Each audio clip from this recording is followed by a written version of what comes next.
perkembangan etika dan moral. Nah, yang pertama adalah teori deontologis. Nah, teori ini menjelaskan bahwa moralitas ditekankan pada kebijakan moral, bukan berdasarkan konsekuensi yang dihasilkan. Contohnya teman-teman, mencuri tetap salah meskipun memberi makanan orang lapar. Jadi dalam teori ini ketika kita melakukan sebuah perilaku, baik kebenarannya yang salah itu dinilai pada akhirnya. Jadi contohnya tadi mencuri tetap dianggap salah ketika meskipun kita mencuri untuk orang lapar. Nah, selanjutnya teori teologis. Nah, ini berbanding terbalik dengan deontologis. Kalau teologis itu berkaitan pada akhirnya, menilai etika berdasarkan nilai akhirnya.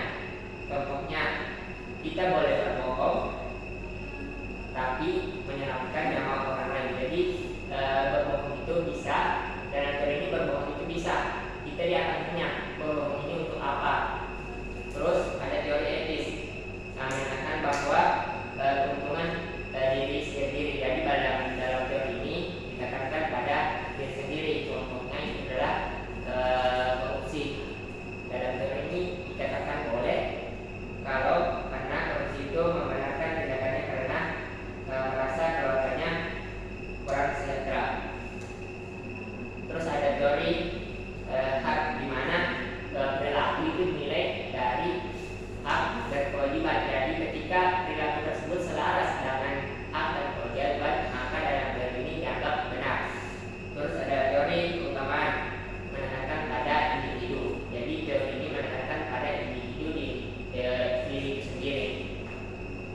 Nah, selain itu ada juga aliran-aliran etika dan moral. Yang pertama aliran hedonisme, di mana aliran ini beranggapan bahwa sebuah etika itu berdasarkan pada kepuasan manusia. Jadi dinilai dari kepuasan pribadi manusia. Terus ada hedonisme, itu beranggapan bahwa etika itu memiliki tujuan tertentu dan setiap tujuan berhubungan pada tujuan lain hingga mencapai tujuan akhir. Nah, ada juga teori teonom, beranggapan bahwa tindakan yang benar apabila selaras dengan kehendak Tuhan. Jadi sesuatu tindakan dalam teori aliran teonom ini dianggap benar jika sesuai dengan kehendak atau ajaran yang diambil oleh penganutnya. Terus ada aliran-aliran utilitarisme, di mana aliran ini memperbolehkan seorang untuk bertindak sesuai dengan situasi yang menguntungkan dirinya sendiri, meski harus berpura-pura sopan, bersikap merendahkan diri atau melakukan hal lainnya selama tindakan tersebut memberikan keuntungan bagi individu. Jadi selama kita bisa memberikan keuntungan bagi kita diri sendiri, maka beberapa tindakan itu dianggap benar. Nah, ada beberapa unsur-unsur moral. Yang pertama itu adalah kebebasan. Jadi dalam moral itu ditekankan pada kebebasan, karena kita berpedoman pada nilai-nilai norma, hukum, agama, dan lainnya. Maka dalam berperilaku maka harus bebas dari tekanan pihak manapun. Terus tanggung jawab. Jadi dalam konteks etika, pertanggungjawaban moral hanya relevan bagi subjek yang memiliki kapasitas kehendak nasional. Jadi setiap kelompok seperti anak, bawah umur, atau individu dengan gangguan mental tidak dapat dimintai pertanggungjawaban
adalah kurangnya sikap menghargai.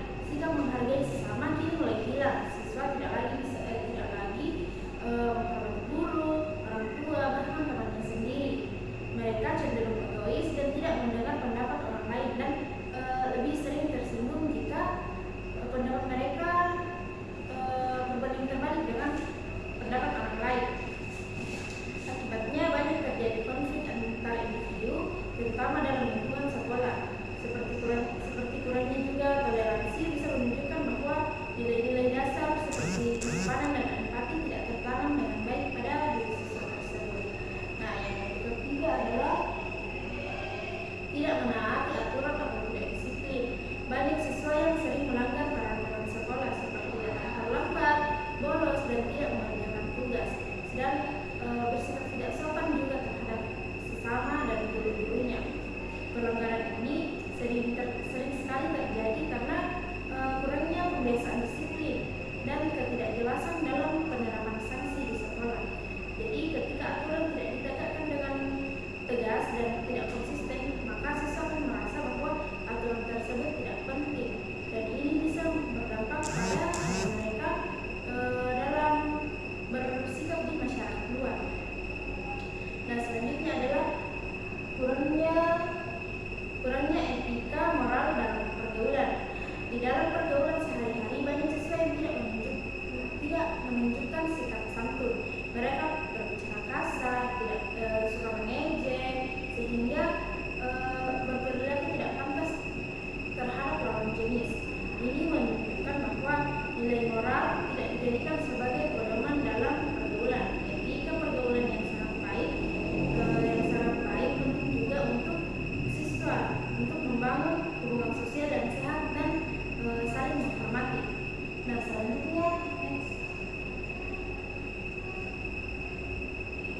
selanjutnya adalah minimnya pendidikan karakter. Salah satu penyebab utama krisis etika dan moral adalah karena pendidikan karakter belum diterapkan dengan maksimal dengan baik. Sekolah sering sekali hanya fokus pada prestasi akademik dan biasa melupakan pembentukan akhlak. Padahal karakter seperti kejujuran, tanggung jawab, dan kerja keras adalah bukan yang paling penting untuk kehidupan siswa-siswa ke depannya. Yang keenam adalah penyalahgunaan media sosial. Penyalahgunaan media sosial yang seharusnya menjadi penggunaan media sosial yang seharusnya menjadi sarana positif justru banyak disalahgunakan oleh siswa-siswa sekarang. Banyak yang menggunakan media sosial untuk menyebar hoaks, ujaran kebencian, dan membuat konten-konten yang tidak pantas atau membuka situs-situs yang tidak pantas. Hal ini menunjukkan bahwa rendahnya kesadaran terhadap etika digital. Kurangnya literasi media juga membuat siswa tidak bisa menggunakan mana yang baik dan mana yang merugikan diri sendiri maupun merugikan orang lain. Nah, selanjutnya adalah menurunnya prestasi akademik. Krisis moral juga berpengaruh terhadap motivasi belajar siswa. Banyak yang menjadi malas belajar, lebih senang bermain gadget, atau bahkan menyantai saat ujian. Kejujuran dalam belajar pun memudar. Prestasi akademik pun menurun karena siswa tidak lagi menjadikan pendidikan sebagai hal yang penting, malahan menganggapnya sebagai hanya sekedar kewajiban yang harus dijalani. Nah, yang terakhir adalah peningkatan perilaku konsumtif dan hedonisme. Gaya hidup siswa saat ini cenderung hedonistik atau mewah, yaitu lebih mengejar kesenangan sesaat tanpa memikirkan dampaknya. Mereka lebih tertarik di tren-tren yang ada sekarang, seperti membeli barang-barang baru atau barang-barang baru yang mahal, atau sekedar tampil keren di media sosial. Perilaku konsumtif ini menjauhkan mereka dari nilai kesederhanaan dan kerja keras. Akibatnya siswa menjadi kurang produktif dan tidak fokus pada hal-hal yang lebih bermanfaat. Mungkin itu saja dari saya serahkan kepada presentator selanjutnya. Nah, baik, terima kasih atas kesempatan yang telah diberikan. Di sini saya akan membahas tentang contoh kasus rendahnya etika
dipojokkan oleh kelompok lain. Padahal ini hanya sebuah sosialisasi bahaya bully. Namun dia tersinggung itu karena tidak mampu mengontrol emosi sehingga dia seperti disudutkan oleh kelompok lain, sehingga terjadinya suatu bentrok antara kelompok lain dengan kelompok lainnya. Dari tawuran ini kita harus mengetahui bahwa ini sudah sangat bahaya bagi anak-anak jika tidak dipantau lebih jauh oleh pihak keluarga atau pihak gurunya. Nah, kasus yang kedua itu kasus kriminalitas narkoba. Awalnya senyawa narkotika ini digunakan atau ditujukan untuk keperluan medis. Namun karena perkembangan teknologi, perkembangan ilmu pengetahuan, sehingga banyak hal yang mengakibatkan senyawa narkotika ini disalahgunakan. Nah, dilihat dari kasus-kasus yang terjadi, sudah banyak sekali penyalahgunaan narkoba atau narkoba. Nah, di sini saya ambil satu kasus yaitu yang diungkapkan oleh Badan Narkotika Nasional atau BNN dan Polri, mengungkapkan total kasus dari narkotika ini sebanyak 7.060 kasus di Jawa Timur. Ini baru di Jawa Timur, belum di kota-kota yang lainnya. Sudah berapa banyak yang tersebar dari penyalahgunaan narkoba ini.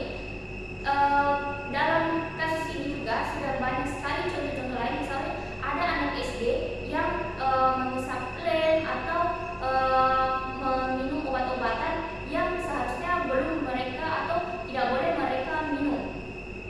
Nah, yang ketiga itu kasus kriminalitas pelecehan. Nah, ini tentu tidak asing lagi dengan kata pelecehan, terutama yang sering terjadi pada perempuan. Kita sudah sering mendengar bahwa pelecehan ini sering terjadi kepada perempuan, misalnya karena pakaian perempuan terlalu terbuka atau apa. Padahal sebenarnya itu bukan dari situnya. Walaupun ada beberapa mungkin dari situ, tapi harus kita ketahui bahwa tindakan ini pasti ada berhubungan dengan etika dan moral. Contohnya itu yang terjadi di kampung Cijambe Gira. Di sini terjadi satu kasus pelecehan seksual karena adanya bahwa mengatakan bahwa perempuan itu lemah sehingga bisa terjadinya pelecehan ini. Nah, di tahun 2015 juga tercatat 240 anak di bawah umur menjadi korban pelecehan seksual di Riau. Ini bahkan itu tadi yang misalnya yang tadi saya katakan itu bahwa karena perempuan itu dilecehkan karena pakaiannya. Padahal ini kasus yang di pendapat lain bahwa ada 240 anak di bawah umur menjadi korban pelecehan seksual. Jadi ini mungkin dilihat dari yang melakukannya. Tapi sekarang kalau ada pelecehan seksual, orang biasanya tidak fokus kepada pelakunya, namun fokus ke korban, fokus menyalahkan korban. Padahal yang harus diperbaiki itu adanya pengetahuan tentang etika dan moral atau bahwa pelecehan itu salah. Nah, yang keempat itu adanya kasus kriminalitas pembulian. Tentu pembulian ini sudah tidak asing lagi dengan telinga teman-teman, karena pembulian sudah sering kali terjadi di Indonesia. Nah, contoh kasus bullying di MTS YPI Kelambu Kabupaten Grobogan. Ini baru satu kabupaten yang sering terjadi pembulian, misalnya ada tindakan kekerasan, menghina atau sampai membuat korban ini misalnya cedera parah. Ini baru satu kabupaten, belum di kabupaten atau di kota-kota lain yang terjadi kasus pembulian ini. Nah, yang terakhir itu ada kasus pergaulan bebas. Nah, pergaulan bebas ini banyak sekali kasusnya, seperti adanya pacaran, seks, atau bahkan karena seringnya pergaulan bebas ini terjadi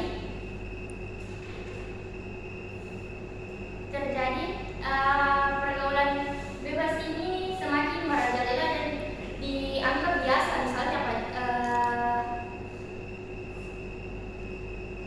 contohnya di Cimahi Jawa Barat. Telah terjadi kasus pembuangan bayi oleh sepasang remaja yang tengah duduk di bangku kelas 3 SMP dan bayi tersebut meninggal dunia. Ini baru contoh satu kasus yang dimana menggambarkan bahwa pergaulan bebas ini semakin merajalela di kalangan anak remaja karena bisa jadi karena faktor dari sosial media atau ikut-ikut dengan teman sehingga dia terjerumus dari pergaulan bebas ini. Sekian, saya kembalikan ke teman saya. Baik, selanjutnya saya akan menjelaskan tentang solusi yang dapat diberikan. Dari beberapa kasus yang dijelaskan oleh teman saya tentang rendahnya krisis etika dan moral kepada peserta didik, di sini kami dari kelompok 1 akan memberikan solusi ada 4 solusi yang dapat diberikan. Yang pertama yaitu mengoptimalkan peran guru. Nah, menurut Aziz dan Hadrianto 2023 mengemukakan bahwa salah satu solusi yang dapat dilakukan untuk mengatasi rendahnya krisis etika dan moral kepada generasi muda saat ini yaitu mengoptimalkan peran guru di sekolah. Seperti yang kita ketahui bahwa guru ini bukan berfungsi hanya sebagai pengajar mata pelajaran saja, tetapi guru ini berfungsi sebagai pembimbing, pengarah, serta membentuk karakter, sikap mental, dan kepribadian peserta didik. Seperti dalam proses pembelajaran kita tahu bahwa guru ini merupakan sosok yang sangat dekat dengan peserta didik dan berinteraksi langsung dengan peserta didik. Oleh karena itu, guru ini memiliki pengaruh yang sangat besar dalam membentuk karakter anak-anak sekarang. Kemudian peran guru ini harus dimaksimalkan bukan hanya pada aspek kognitif saja, tetapi juga dalam membangun kepribadian siswa melalui keteladanan, pembiasaan, dan bimbingan yang konsisten dan penuh empati. Pendidikan karakter seperti pengajaran akhlak, sikap bertanggung jawab, kemudian sikap saling menghargai ini perlu ditanamkan sejak dini melalui pendekatan yang menyenangkan namun penuh makna. Selain itu, kita sebagai guru ini juga harus memberikan contoh yang baik kepada peserta didik, karena kita ini merupakan cerminan dan inspirasi bagi peserta didik. Jadi ketika kita sebagai guru ini mampu menjalankan peran kita secara optimal dalam membentuk watak kepribadian siswa, maka proses pendidikan akan menghasilkan individu yang tidak hanya cerdas secara intelektual, tetapi juga kuat secara moral dan berakhlak mulia. Kemudian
tadi